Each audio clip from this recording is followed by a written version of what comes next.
I'd take my sweater off, but I'm afraid it's attached to my skin. Smooth. That was Brian casually flirting with Lois. And this is him going way too far. Meow. Purr, purr.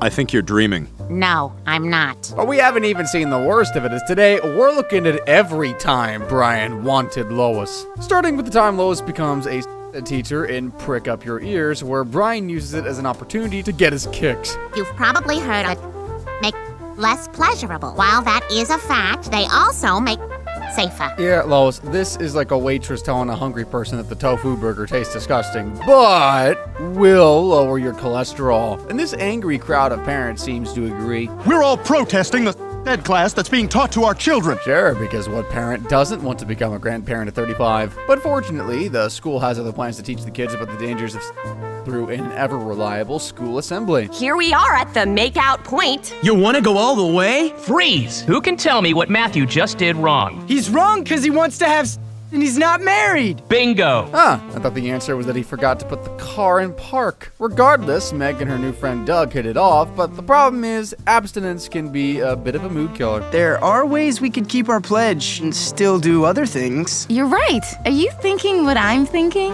Uh-huh. So, it's not actually what you're thinking. It's worse. Mom!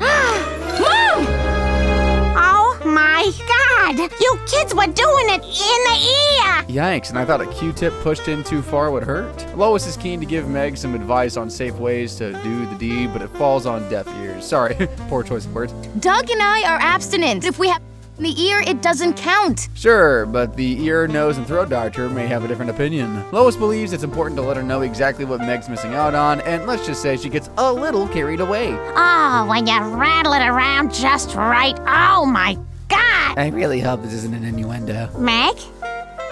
I love you. Only Brian can take a mother and daughter chat the wrong way. Kind of like Meg and Doug's lovemaking. But luckily, Lois manages to get through to the kids of Quahog in the end, which doesn't play out too well for Meg. Does this mean I'll see you naked? Yeah. Boy, I can't wait. I'm sorry Doug dumped you, honey. It's all your fault! Man, some guys can be so shallow. Just getting with a girl for, her ears. But at least Peter's proud of his wife. For Brian, however, it's just another excuse to fantasize about the woman he loves. I just wish I could have been there to hear the speech you made. You think you could give me a little taste? If you want to hear Lois's speech, message FamGuy1. You know that horn dog is willing to bankrupt himself by texting FamGuy1 a million times. That episode isn't the only time Brian is taking advantage of a situation to get closer to Lois, like in the episode Single White Dad, where Lois is forced to rest in bed after Peter and Chris make a real-life Donkey Kong game. Barrel! Barrel! What is all this noise? I'm trying to buy everything on Amazon in here. Ah, my foot! Oh, I think it's broken. I guess even the old video games can inspire kids to do dumb things. As well as fully grown men with half a brain. Lois's broken foot forces her to stay in bed while Peter takes care of the kids. Luckily, Brian's on hand to help, and by help, I mean be a huge creep. Whoa, did you feel that? This isn't going to turn into an English patient type of thing, is it? What does that mean? Caregiver and patient? You'd think he'd pick up on Lois's tone, but no, he keeps on shooting his shot. A strong bond develops? Intimacy? Oh, maybe. Our fingers did touch when you handed me that remote. Oh wow, is that all it takes? Dang, I'm never volunteering at the old folks' home again. Don't want to give Edna the wrong idea. Well, they do say that every dog has his day, and after Lois tells Brian that she could really go for a sponge bath, his day has finally come. Oh God, your leg is covered in hair. Forget the sponge bath, we need wax strips stat. Look at it. Smell it. Take a deep breath and smell it. I don't know, I think it's pretty hypocritical of a dog covered in fur to be offended by leg hair. Lois, don't stop there either. Now you listen to me. Every 90 minutes, I'm gonna ring this bell and you're gonna take out a bowl of my waste. Now that's putting Brian in his place, and so much more effective than a cold shower. But while it's pretty low to hit on your best friend's wife, it's not as low as Peter, who tells everyone Lois is dead so he can get free stuff and sympathy. One such person is Becky, who starts falling for him. But don't worry, it's just a huge misunderstanding, and Peter's not interested. Brian, on the other hand... Oh, but he's so cute. Oh, I don't care who she is. She can stay. Well, somebody got over Lois real quick, without even seeing her legs, too. Peter miraculously manages to get himself out of the mess by talking about how hardworking and awesome mothers are. And the biggest hero I know is the one I'm lucky enough to call my wife. That almost cancels out everything you've done. I kind of feel bad for Brian now. Lois treated him way worse for hitting on her, while Peter, encouraging a woman who has the hots for him, is completely forgiven. While Brian did act like a huge sleaze in that episode, it's not just a physical attraction for him, something he shares in the episode Brian in Love, where he can't control his feelings. Or his bladder. Lois discovers that Stewie keeps whizzing on the carpet and asks Peter to help potty train him. But it turns out that Brian was the culprit all along and was just setting him up. Oh God, not again, Brian. Why can't you stop peeing on the carpet? Damn it, it's not coming out. Well, that's almost as diabolical as one of Stewie's plans. But during a family trip to the grocery store, the truth comes out. And let's just say, there's a cleanup on aisle 5. Hey, what's that sound? You're urinating. Brian goes to a psychiatrist to get some help for his tinkle problem, and after lighting up a cigarette and having a pity party for one, he eventually admits that he once saw Peter and Lois soaking each other with a hose before making out. The doctor clings onto this detail and asks him to talk about Lois, where he says this. Well, she's a fantastic woman. She's compassionate and charming, attractive, well, stunning, really. That's right. He loves everything about her. Well, except the leg that looks like it belongs to Chewbacca, of course. Later, Peter asks if the doctor has worked out why Brian keeps peeing on the carpet, and Brian is surprisingly honest, saying he's in love. Just leaving out the part that he's talking about Lois. Peter urges him to see if this woman feels the same way, but can't seem to find the words. It's so warm in here. Whew, that's better. Let's face it, if this were Brian from a later season, he probably wouldn't be so awkward. Later, when the Griffins sit down for dinner, he tries to subtly confess his love for her by complimenting her pasta. Your culinary prowess is surpassed only by your unfailing grace and the uncommon, sometimes haunting glow of sensuality that surrounds you. Even when he's trying to be a romantic poet, he still comes across as creepy. But after Stewie makes him jealous by getting kisses from his mom, the lovesick Brian is forced to be more direct. Did your heart ever want to ask something, but your head was too afraid of what the answer might be? Sometimes it's best not to ask those questions. Ruh-roh. Yeah, I think Lois is caught on. Maybe she thinks a pee-stained rug is better than breaking her pet's heart. I don't know, man. While she lets him down gently, Brian, being Brian, has to make sure. Say we were both drunk and we knew we wouldn't remember. I'd have to be really. No! I'm sure he'll leave his feelings there and move on. Yeah, right. Well, he got his answer from Lois directly in that episode. In Play It Again, Brian, he tries it again. Only this time, he's a little more direct. Things start with Brian excitedly telling the Griffins that he won first prize in a writing contest and will be celebrated at a ceremony at Martha's Vineyard. Meanwhile, Peter is acting even more thoughtlessly than usual, choosing to spend time with the guys rather than Lois. Luckily, Brian has a suggestion to fix the relationship. It's my guess you could use a vacation. Why don't you come out to Martha's Vineyard and watch me accept my award? Surely there isn't some seedy ulterior motive behind this offer. It seems that escaping to the vineyard is exactly what Lois needed, and she's having the time of her life. Brian, this is wonderful. I feel like one of the Kennedys, the overprivileged drunk ones, not the socially responsible dead ones. After a day of relaxing, Brian and Lois turn up at the ceremony, but Peter's nowhere to be seen, which I think Brian secretly hoped for. To those she loved, she exuded strength, life, laughter, and light. And to me, also sorrow, for circumstance had bound her to my best friend. Yeah, but you missed out on the part where she feeds you processed meat from a tin and deworms you every 3 months, Mr. Poet. Lois loves the poem about her, and to make things worse, Peter shows up stinking drunk, further putting a divide between the couple. After Peter ditches Lois again, Brian takes the opportunity to turn up the romance by having a movie night. This is gonna be great. A whole evening with Lois. We are gonna have such a fun time. Lois, my darling! Little music, some candlelight. Lois, my darling! A couple of steaks, some wine, maybe a couple of sundaes. Lois, my darling! Whoa, whoa, whoa, whoa. What am I doing? Pretty clear what you're doing. You're planning to Netflix and chill with your best friend's wife. Keep that up and no walkies for you. Brian seemingly comes to his senses, but after dinner and a movie, he slips right back into sleazeball mode. Ah, my head is swimming. Oh my God, Brian, no! Well, that was about as subtle as a fart in a chapel. You think he's read the room at this point, but no. No, stop it! What are you doing? I know you're married to Peter, but I love you and I can't stand it anymore. After forcing himself on Lois, she tells Peter what Brian did, and let's just say it don't end well. I find it quite ironic that a guy called Peter, who shares the same name as an animal rights organization, doesn't think twice about beating up a dog, or a giant chicken for that matter. Eventually, Brian promises that it'll never happen again, and he apologizes to Lois, but she don't make it easy. Well, it's not like I haven't thought about it. Really? Good going, Lois. Surely he'll never give up now. And as we're not even halfway through this video, you just know that's the case. Brian might have failed to use his poem to get Lois, but in Family Guy Light, he changes strategies and uses Lois's writing to manipulate her. The episode starts with Lois, Donna, and Bonnie taking part in their writing workshop. Lois shares her work, which is basically her own fantasy. and it gets pretty steamy. Louise's mind was racing in anticipation of the dirty haze that was gonna most definitely happen. I don't know how a bosom can heave, unless it feels really sick or is on a rowboat. I don't... Maybe I'm reading too much into this. Later, Brian discovers Lois's erotic novel while devouring a plate of snacks. Check this out. Lois is writing a romance novel about a woman who is unhappy with her husband and begins to have an affair with a caped lover who has horses. It's a description of her every fantasy and desire. Maybe he should just ask himself why she didn't write the lover as a dog called Byron or something, because she's just not that into you, dude. Regardless, he tries to embody Lois's fantasy, man. Me being an equestrianist and everything. I had no idea you were into horses. Sexy, huh? This reminds me of those guys who buy flashy cars thinking it's an instant chick magnet. Spoiler alert, they still gotta like you. I'm still trying to sell that Lamborghini. Brian refuses to give up and heads to the grocery store to find the wine mentioned in the novel. This is where he discovers that the character from the story may not be fictional after all. Oh my God. What?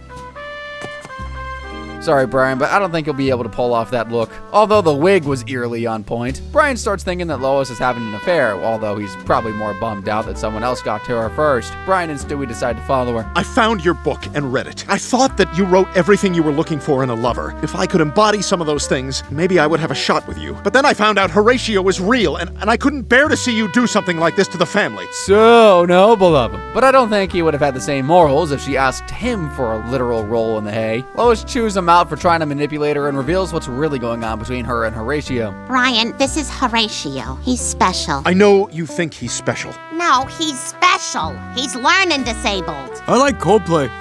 I had no idea bands were part of a diagnosis. I can only imagine what that means for fans of the Island Boys. Turns out Lois was just volunteering at a special needs living facility and was simply taking the dude out to brush some horses. She goes on to admit that she does have fantasies about him, but she'll never act on them. But at least Brian learned a lesson. I feel a little sheepish to get so fooled by a silly little book that Lois wrote. But, I think what we missed in all of this is that Lois wrote a beginning, middle, and end. What have you written lately, Brian? Despite being kicked in the head by a horse, I think that was the most painful hit of the episode. While Brian hasn't been able to pull off his sneaky tricks to get a girl of his dreams in New Kidney in town, he discovers that there's one form of manipulation Lois can't resist, but it does require the horned dog to die. I only ask this because of the dire situation I'm in, but can I hump your leg for 15 uninterrupted seconds? But before we get to that awkward moment, let's go to the beginning of the episode where a sleep-deprived Peter tries his first Red Bull. Here you go, Peter. It's on the house.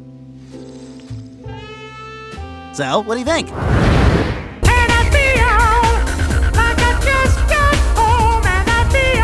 Remember, kids, the first one's always free. He soon becomes addicted to the drink and has more energy than the Duracell bunny after accidentally touching a live wire. Peter, where'd you get that cow? I bought it so we can have fresh milk every day.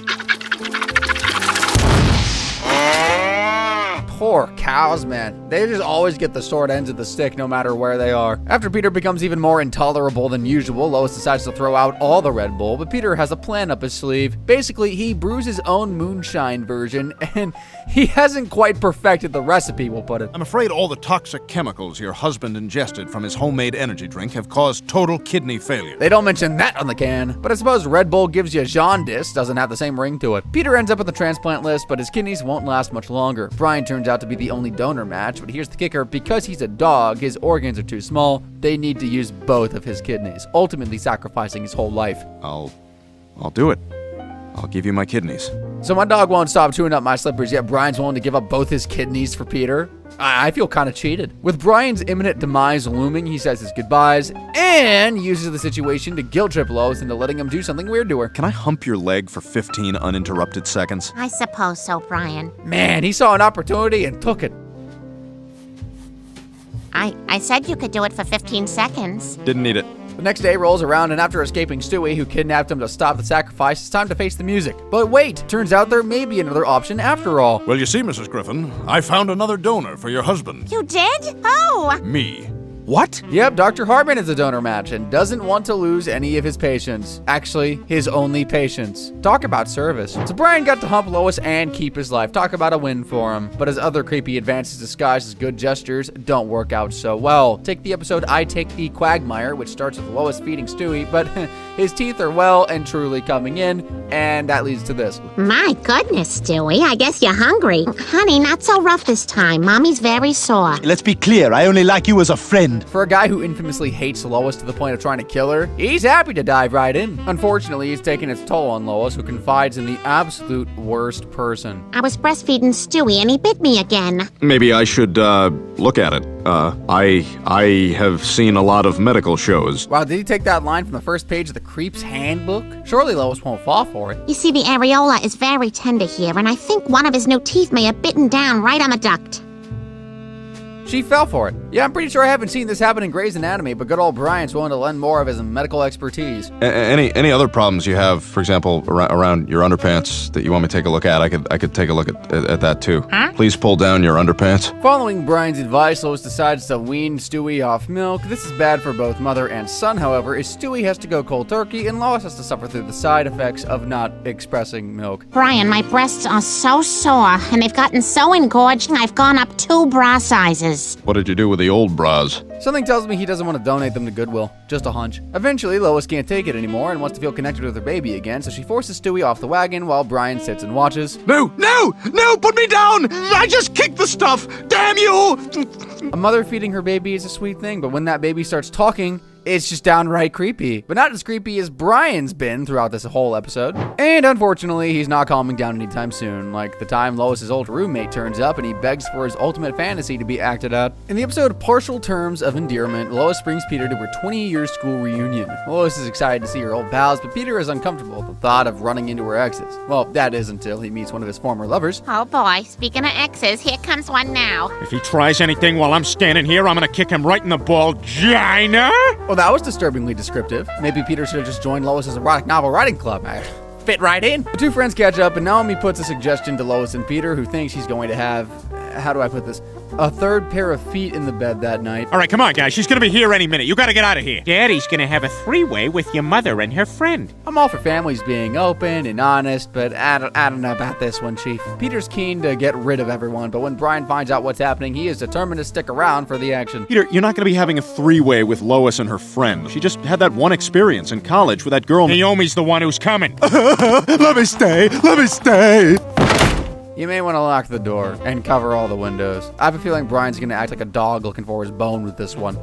Wait, poor choice of words. When Naomi shows up, however, she's with her husband, and they actually want a very different kind of favor. All right, we're running out of time. We're gonna get this started or what? Oh my God, you thought that's what we were here for? What are you doing here? Dale and I found out that we can't have children. We were wondering if you would be our surrogate. Lois agrees to help the couple, and thanks to some tribesmen using their blowguns, because I'm sure that's the most efficient way to insert a fertilized egg, all that's left to do is wait and take a pregnancy test. Although Peter doesn't like the situation one bit. Can't believe she went ahead and did it after I specifically told her how I felt. Clearly she believed it was within her right.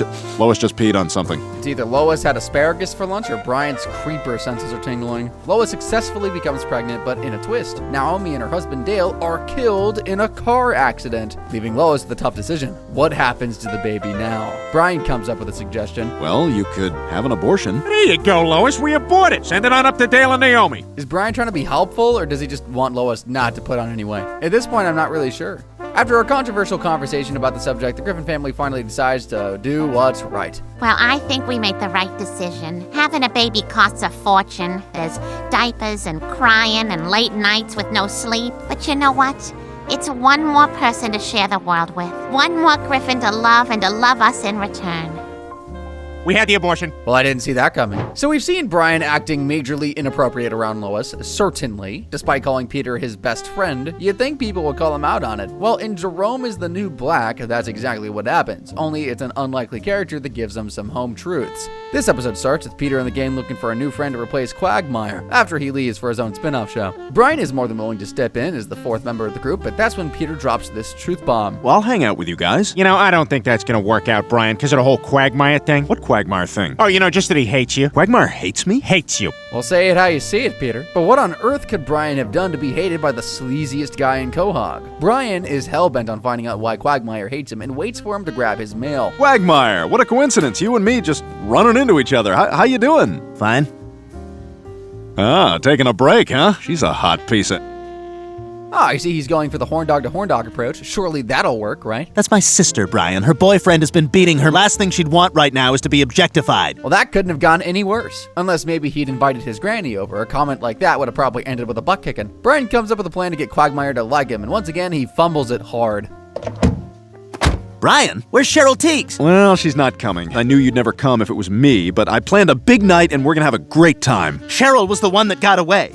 She was the great love of my life. Who needs a chance to get the love of their life back when you can sit and listen to Brian talk snootily about poetry all night? Things at the steakhouse are awkward as Brian tries to start small talk and gets nothing in return. I'm trying to establish a friendship with you and you still don't like me. How can you not like me? Brian.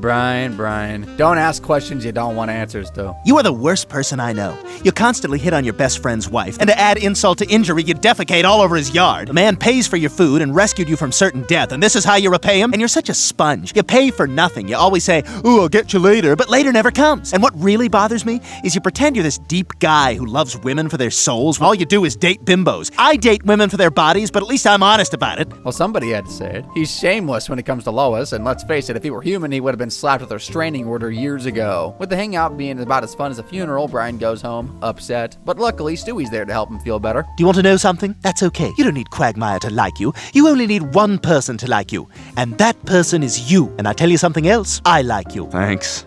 I think the one person he really wants to like him is Lois. So we've seen Brian taking any chance he can get to get close to the love of his life and mostly failing miserably. But when Lois crosses the line with one of Peter's relatives, he takes another shot. Lois goes out for a girls' night in a house full of Peters, and they decide to pull prank calls on their husbands. Cleveland and Joe are successfully punked, but when it comes to Peter, it doesn't end how Lois expected. My name is Rebecca. You've never met me before, but you're my father.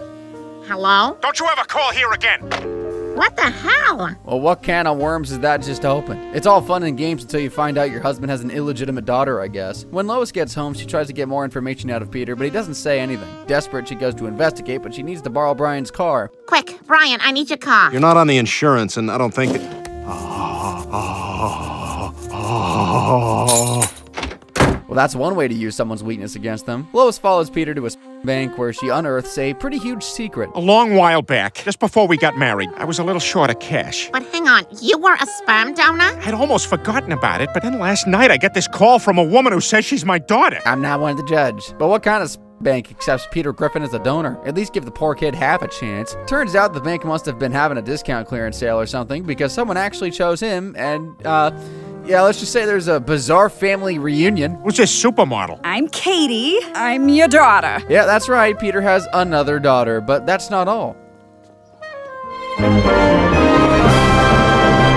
Peter must have been really strapped for cash. I mean, did they give him his own office at the bank? The army of Peter's offspring stay for a party and get to know each other. One such new family member is Larry, who could be Peter's clone, who gets close to Lois. And I mean, really close. Do you have a napkin? Let me help you clean it off.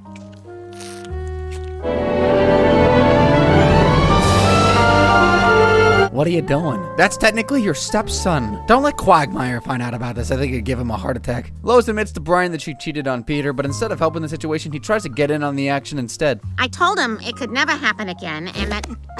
What are you doing? Really, dude? How did you think that was gonna work? I thought that was, I'm open for business. No, I'm confiding in a friend. Oh, you're the safe friend. I wouldn't call him the safe friend. He's more like the guy friend who pretends to be gay just so he can get invited to all the sleepovers.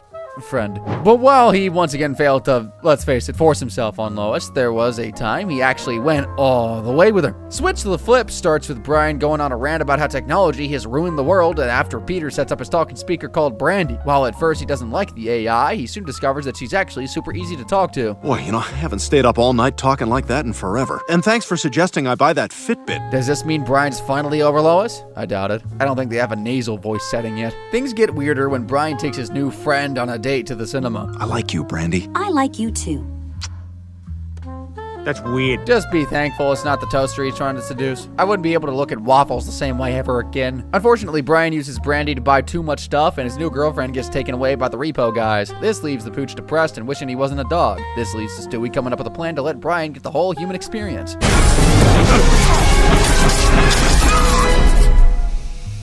My hand! Your hand! It's mine! Yes! Stewie, I think it worked. A dog going into a human body would be a huge culture shock. I don't think the neighbors would appreciate them running out to the park for a number 2. Stewie, in Brian's body, tries to fix the pooch's life, but fails miserably, and almost scores with a hooker. Realizing the experiment was a total failure, they decide to switch back to their original bodies, and let's just say, this Freaky Friday moment is gonna get a whole lot freakier.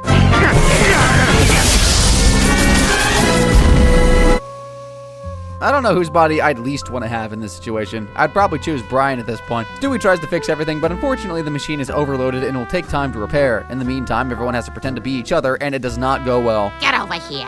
Gross! Freaking sweet, Lois. One moment while I desitin my junk in the bathroom. Well, if that's not textbook childhood trauma, I don't know what is. Stewie tries to fix the machine in Chris's body, but his fingers are too chubby. With the help of Peter and Stewie's body, they manage to fix it and use power cables to activate it just before Lois can ravish poor Stewie. Yikes, I bet Brian wished he'd been zapped into Peter's body. Wait, hold that thought. You didn't listen to a word Dr. Johann said, did you? No, I did not. They do say every dog has their day, and Brian just hit the jackpot. Or I should say Lois. That ends our list of Brian's sleazy escapades with Lois. Which one do you think was the worst? Let me know in the comments, and I'll catch you in the next one. See ya!